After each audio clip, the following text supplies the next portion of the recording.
Our 3-minute Bible devotion today comes from James chapter 3, beginning in verse 5. Even so the tongue is a little member, and boasteth great things. Behold, how great a matter a little fire kindleth. And the tongue is a fire, a world of iniquity. So is the tongue among our members, that it defileth the whole body, and setteth on fire the course of nature, and is set on fire of hell.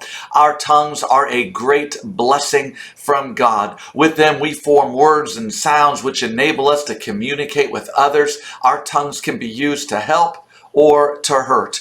James describes our tongue as a fire, a world of iniquity. Our tongues are directly linked to our heart. Matthew 12 and verse 34 says, out of the abundance of the heart the mouth speaketh. For this reason, James 3:8 says, but the tongue can no man tame. It is an unruly evil full of deadly poison.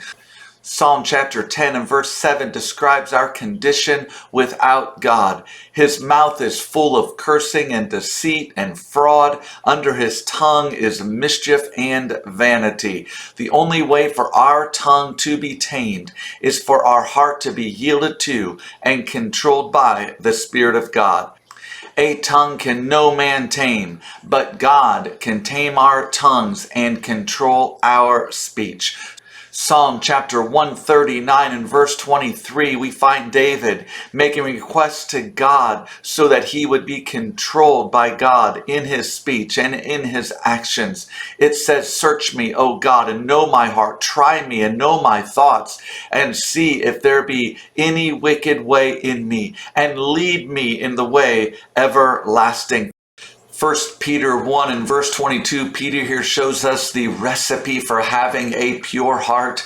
He says in verse 22, seeing ye have purified your souls in obeying the truth through the Spirit unto unfeigned love of the brethren, see that ye love one another with a pure heart fervently. Let us draw near to God today in heart, asking him to purify our heart and mind, ridding them of iniquity and everything that exalteth itself against the knowledge of God, that our tongues may be used to help those that we say we love, that our tongues may be used to praise the name of our wonderful God, that our tongues may be used to tell others of God's mercy and grace, that our tongues may be controlled by God and not controlled by the iniquities of our heart. While it is impossible for us to tame our own tongue, with God this is possible as you yield your heart to him through obedience to the truth.